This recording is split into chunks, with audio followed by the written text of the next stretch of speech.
Hey everybody, this is Dr. Bill Bird. I am the Chief Medical Officer here at CGH Medical Center, doing Facebook Live again for whatever week it is. Glad that you were able to join us either live or in recorded version of this. And I'm really happy to have the guest that I have today with me. I have Dr. Young Song, and Dr. Song is our urologist here at CGH Medical Center. She does a great job, and I feel real happy that we have a chance to ask her some questions today. So I obviously have my usual list of questions that I'm going to be asking Dr. Song, but as I'm chatting with her, feel free to send us your questions, and we'll try our best to get those answered as well. I'm probably going to do, just so you know, just kind of some general questions to Dr. Song, and even more specific about some of the work that she does, and then probably more towards the end of our time today, we'll transition to some maybe COVID questions that pop up during the course of this conversation. So, Dr. Song, let me throw out my first question I wanted to ask you was, I'm just curious what this journey's been like for you from the onset of this COVID situation in mid-March through kind of our ramp-up process now with everything. So what's that been like? What's that experience been like for you? So looking back to the beginning, it was a huge change to our normal day-to-day practice, and I think in the beginning we were trying to assess our patients' medical needs versus the risk of coronavirus. And of course, our clinic was shut down, all our elective surgeries were canceled, and we were doing a lot of learning and listening and guidance from the administration, CDC, looking at what would be safe for our patients. And I was reaching out to my urological colleagues, looking at what the American Urologic Association was doing and what procedures should be canceled, what should be kept on. Yeah. So there was a lot of communication within the hospital, of course, and then the outside of the greater context. So I think really reorganizing and prioritizing our practice was a big big task we had.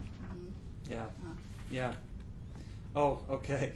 So we're both of us are pretty soft talkers, but I think you're softer than me, Dr. Song. So make sure you. Yeah, I'll put the mic up by your mouth. Okay. So yeah. So what's it like?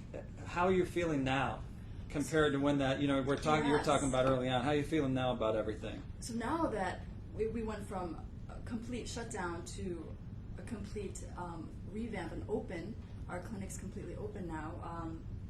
It's good. It's great. It's great to be back to work. It's great to understand how to keep our patients safe, how to continue doing our job while we keep ourselves safe, of course. And we're back to 100%. Really? So you're in your office, you feel like you're kind of going where you were going before? Yes, our clinic offices offices okay. are fully opened.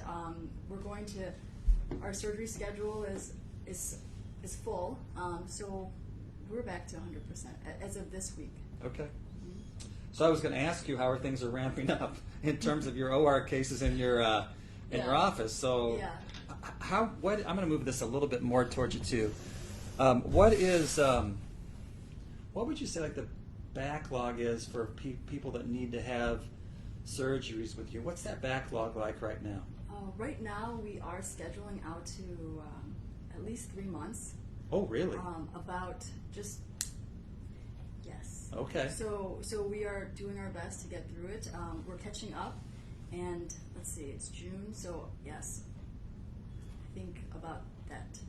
How are you prioritizing the cases? Yeah, in terms of who can wait that 3-month period window, and who you need to get done this week.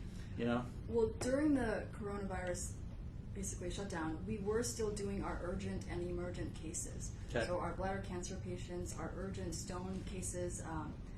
But we still have patients that were on the schedule that were canceled. So we're going in the chronological order they were scheduled, and then as urgent cases pop up, we're basically combining the urgent cases that are current and then the previously chronological cases that are so scheduled. As I hear that right, so basically, all this time, if there was someone who needed something done within a week or two, you were Yes. still doing it. Yes, we were. Okay. We were in the OR almost every week Okay. of the coronavirus Okay. situation. And now all you're doing is the folks that could wait, you just have them kind of, you have this backlog and you're slowly but surely plugging through those. Mhm. Okay, good. Good. I wanted to ask a little bit too. I ask all my guests this because I think folks that are listening want to hear about this. So how do you think the flow of patients through the OR is working in terms of trying to keep folks, both the patients, staff, yourself, safe? I think the flow is very detailed, very safe, and very effective. The patients have to be, of course, evaluated preoperatively in the clinic. Then they're going to get a thorough history and physical, either by their primary or even a preoperative anesthesia visit. They get their preoperative labs performed, and most importantly, they get their COVID test. They need a negative COVID test performed 3 days prior to the actual surgery date. And even just getting that test alone, I feel that would give the patients a lot of reassurance and, of course, the staff. And so you know that every patient that comes in for an elective surgery, you know their COVID status. So I think that's great for everybody. Yeah, for sure. You know, and your office, you said your office is pretty ramped up. How does that flow seem to be working? Well, I really want to acknowledge my staff because they have been working hard throughout this whole time, constantly communicating with the patients, you know, any changes, any new updates. Brittany, Diane, Kevin, Mackenzie, our receptionists. So Good job, folks. Yes, so they're doing a great job. So they've had to constantly keep up with the patients, and basically, you know, all the patients that were booked into the clinic for the months that we were in that shutdown, they had to call, reschedule. So there was that process. But now that we're, you know, going full on board, they have to basically do the same thing, contact the patient, make sure their preoperative labs, their paperwork's done, that they communicate with the OR. There's a lot of background work that needs to be done that, you know, I don't see and that my staff is doing. Yeah.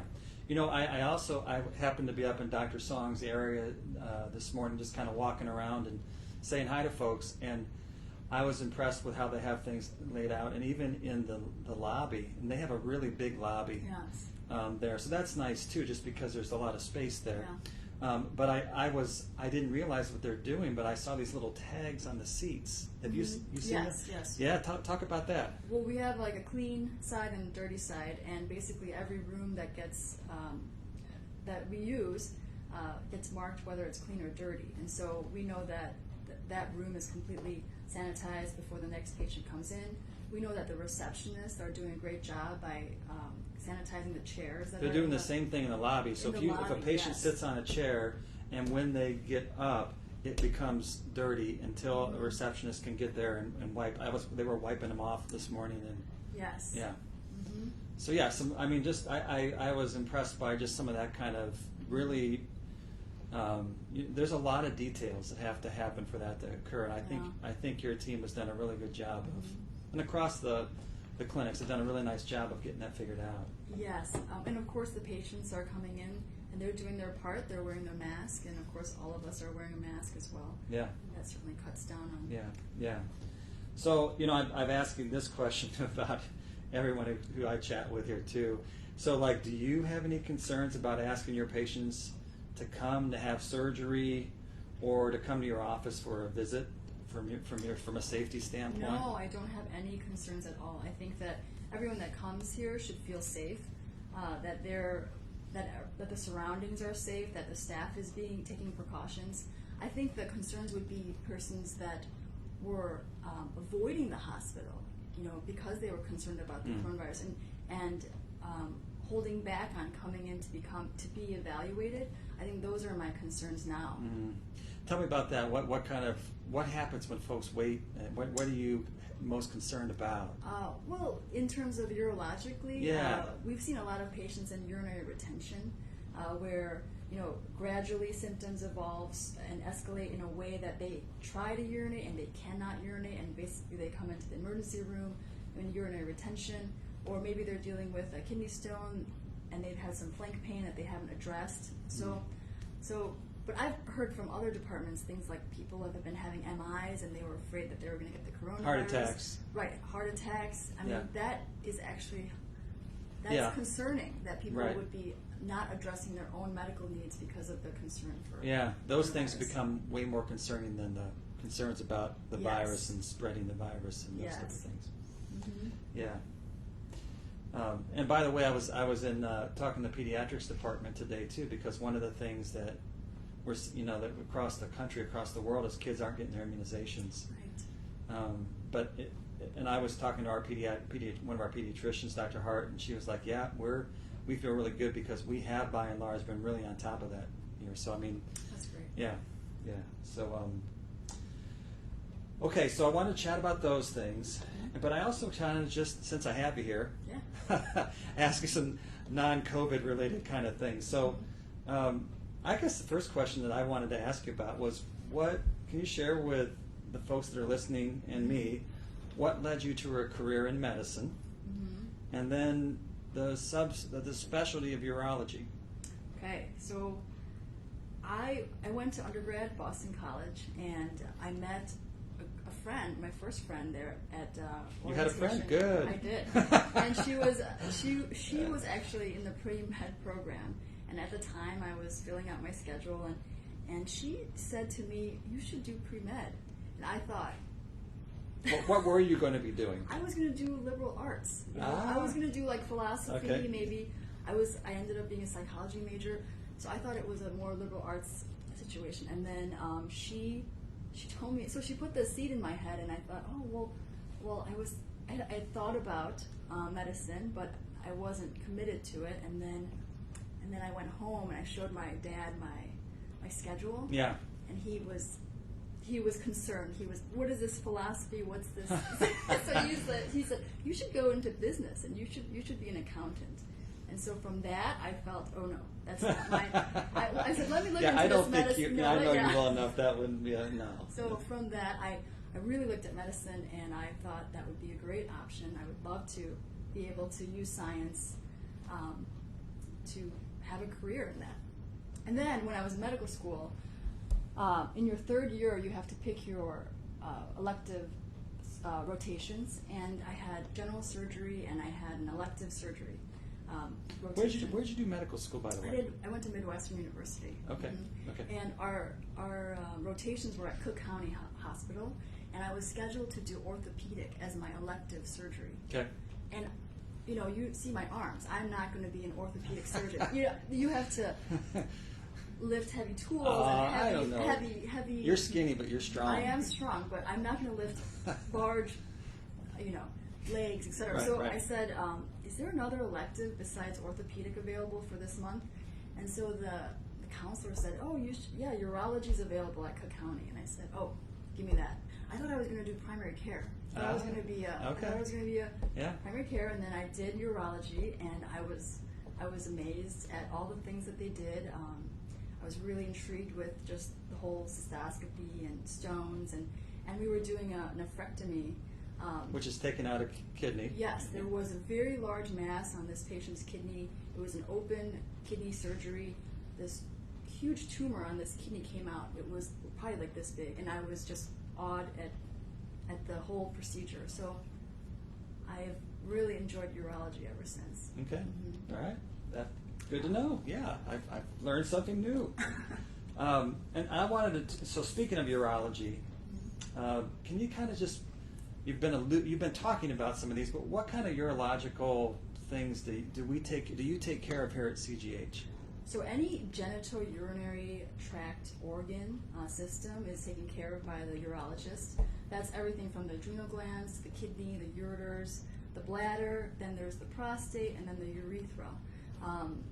So any cancer associated with like testicular cancer, prostate cancer, bladder cancer, but then there's of course issues like incontinence, enlarged prostate, kidney stones, urinary tract infections, erectile dysfunction, anything from basic office procedures like vasectomies to other OR procedures.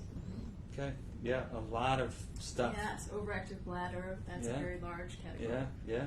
Good. I'm told we have a question. No? We've got a question. Okay. So, what's that? Don't look at your phone. They're making comments. That not what? A question. Just look at your phone. Look at my phone? Okay. All right. Let's see here. I don't see a text. Okay. I will keep talking until I see a text from you. Okay. I wanted to hear a little bit about a newer procedure Mhm.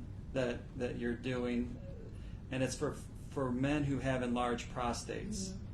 I think it's called like a Urolift. Mhm. Can you kind Yeah. of give a elevator speech Sure. how that would work?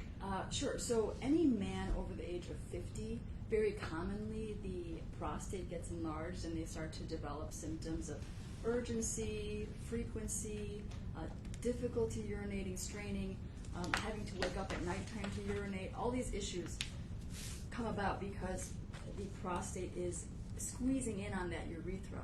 So we have our gold standard procedure, the TURP, which is what men like to call the Roto-Rooter.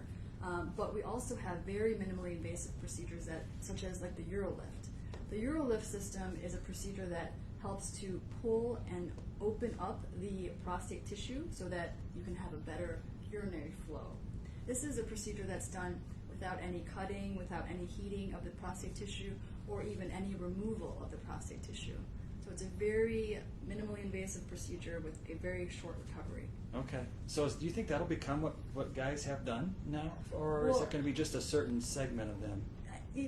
Every prostate is individual to that patient. You have large prostates, you have small prostates that are tight, you have very long prostates, you have high riding prostates. Each prostate actually requires a procedure that's customizable for that prostate. So certain men would certainly benefit from Urolift, and of course certain men will benefit from other prostate procedures. Okay, good. So it's not a catch-all for everybody. All right, good. This is my this is my texting Text? today. Okay. So We're going to go low tech today. all right. Okay. Hey, these are basically just shout outs to you. So getting a lot of virtual hugs. Basically, I love this lady. She is wonderful, and so glad you went into medicine, Dr. Song. Oh, not accounting. We're just going to bask in that moment. That was really nice of someone to say. Thank you. Very nice. Thank you very much. Okay, so Urolift. If you're a guy and you have an enlarged prostate, it's going to be ultimately a conversation with you and Dr. Song to kind of talk that through and see if your symptoms warrant some type of intervention, and then this Urolift versus the Roto-Rooter that you're talking about, Yes, or or other laser, options. Right. There's other options. Yep. So okay, what's the favorite part of the work that you do? My favorite part is usually after a surgery or procedure, we have our post-op follow-up, and I really like the feedback that I get from patients. Hopefully what we've done is helped improve their quality of life somehow, and if they give me that positive feedback, it's really actually great work satisfaction, and so I definitely enjoy that part. I would, yeah, that Yes. sounds, yeah, I can understand that Yes. for sure. And you're very good about this, and so I wanted to ask you this, because, yes, you're the surgeon and you're the one doing these procedures, but they don't happen in a vacuum. Mm-hmm.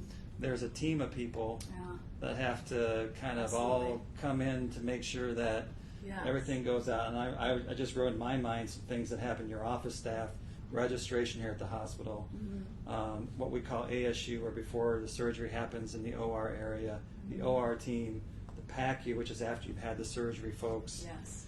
anesthesia, X-ray, housekeeping to kind of clean rooms. Can you kind of speak to that whole process? And Yeah, I would also shout out to the primary care doctors that provide, of course, direct the patients to us. So they're doing a great job. And then once we realize, they have a urological problem, of course we do our workup. And then our staff, they do a great job. They coordinate with the OR, and they make sure our schedule's going, and that I should be at the OR at this time, and then I'm there. And there is so much that gets lined up to have a patient to go to the OR. For instance, especially with the COVID test, there's such a timing involved with that. you know how valuable these COVID tests are and how limited they are. So having a patient have this COVID test 3 days prior to the day that they're scheduled, we want to make sure that they're self-quarantining. So the patient has a lot that they contribute, and they're self-quarantining for 3 days prior to the surgery. And then once they're there, and hopefully that they've had a thorough history and physical, and that anesthesia deems them appropriate for surgery, the ASU nurses are there. They start their IVs, they prep them, they get their antibiotics done. Of course, if there's any preoperative X-rays or imaging.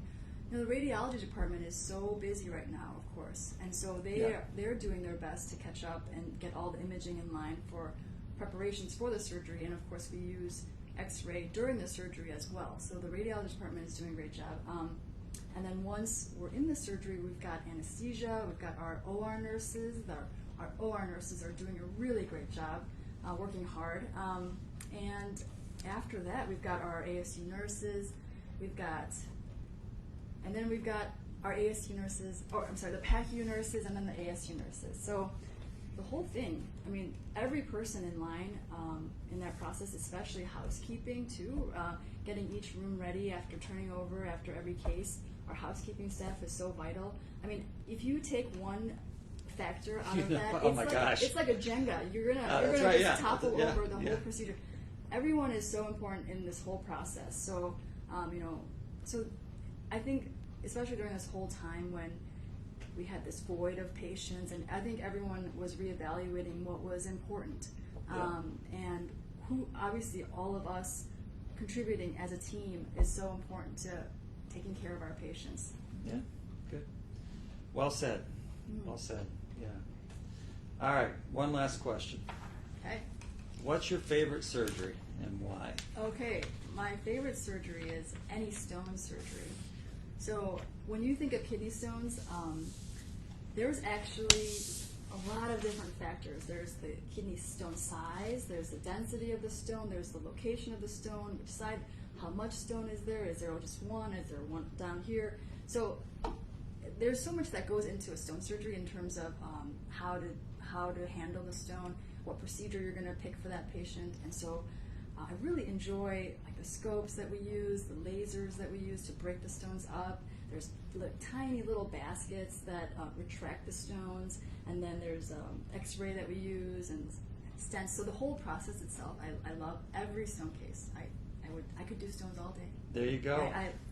And actually, just to make sure people know, it is stone season right now. Oh, is it? It is. It's summertime. It's stone season. What makes this stone season? It's the heat, and it's about people getting dehydrated and not realizing it. Okay. So 1 in 10 Americans will get a kidney stone. So knowing that, and knowing that the summer's ahead of us, we really should drink about 2 liters of fluid a day. Oh, could you guys get me a drink? Yeah. That's not happening. Yes, for me. dehydration is the #1 reason why people get stones. And so if you could prevent stones, you gotta keep drinking. So that was the question too. So it was, we got another one of my paper text messages here was, what things do you recommend to prevent kidney stones? Oh, I can. There you go. Well, one of them for sure is make sure to hydrate. Yes, not drinking enough fluid. If your urine is looking kind of dark and too yellow, that means you're not drinking enough fluids. You really want that clear urine. You want to avoid too much sugary drinks, especially soda. Unfortunately, there's some phosphates in there that can cause some calcium phosphate stones. You want to avoid too much salt in your diet and too much animal protein. So unfortunately, it's like any diabetic diet or any cardiac diet. If you follow those guidelines, which is basically more fruits and vegetables, more fluids, then you can really have a good stone prevention diet. Another thing is people worry about calcium. They worry, should I be eating calcium or should I be avoiding calcium? And in terms of calcium, actually there is no relationship in terms of restricting calcium. So you should not be restricting calcium. Even if you have a calcium type of stone situation? That's correct, because most stones, 80% of the time, there are going to be some kind of calcium oxalate stone composition. So if you were to limit calcium in terms of your diet, you're your bones would actually be leaching calcium out anyways. Oh, so one way or another. Yeah, so you want to avoid osteoporosis. Yeah, so Okay. so that's, but basically if everyone can remember the fluids, that would be the best. Okay. Yeah. And it's kind of almost like what you're saying is eat a healthy diet, Right, and then which is, you can say that for a lot of medical yes, you conditions. can. Yeah, you can. so. Well, something else is you'll see on the internet would be like lemons and limes, anything with citrate, Sure. like oranges, apples, grapefruits. They can actually help dissolve stones, which is basically block the binding of Yeah. these calcium oxalate. Yeah. So that's something that you can incorporate in your drinks. All right, so I got to throw one out at you too. I've heard folks tell me that they have a homegrown way to get rid of stones Okay. if they have like really painful stones. Okay. Some combination of Coke and asparagus. Wow. Have you heard of this? That's my first time hearing of this. Okay. Well, That would make an interesting smelling urine. Those of you listening, don't do it. But maybe Dr. Song will look that up, and then we'll post about the Coke and yes. asparagus question. Well- Something about the chemicals in. Of course, Coke's a diuretic, so it's going to blow things through there. But Yeah, but Coke is not good in two ways. It's sugary Yeah. and it has the phosphates in it, no go. so no go. But I have heard that Now you this can- isn't to prevent stones. This is to. to pass a stone, right? Yeah. Yeah, I think passing stones, you want to do a lot of walking. You want to try Really? to All right. walk, and so that will help to have the ureters peristalse and move that stone forward. Okay. And I have heard you could ride a roller coaster.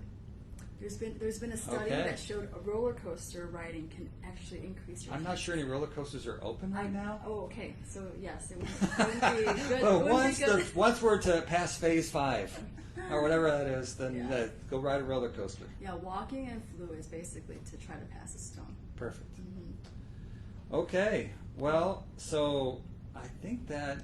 So let me just kind of give you an update of like where we're going to go from here with this Facebook Live stuff. So as I mentioned at the beginning of this, we're getting busy enough that this time of the day our physicians tend to be. I had to work hard to get Dr. Song here to be able to be here at 1:30. So I think what we're going to do is we'll post on Facebook and other places who we'll be having as guests and when they'll be here, but it won't always be at the same time or the same day. We'll continue to do different topics that I think will be of interest to you and things about the good things that our medical staff and the rest of our staff here at the hospital are doing just to highlight those. And we'll try to have them at different times and those type of things. So, Dr. Song, great having you with me. Thank I you. appreciate it. And if you need something done urologically, I'm dead serious here. You're in good hands here if you come to CGH and have Dr. Song or Kevin help you out with what's going on with you. So, Thank you so much. Yeah, Thank you for yeah. having So me. good having you, and thanks everybody for listening. And we'll see you sometime next week. Bye.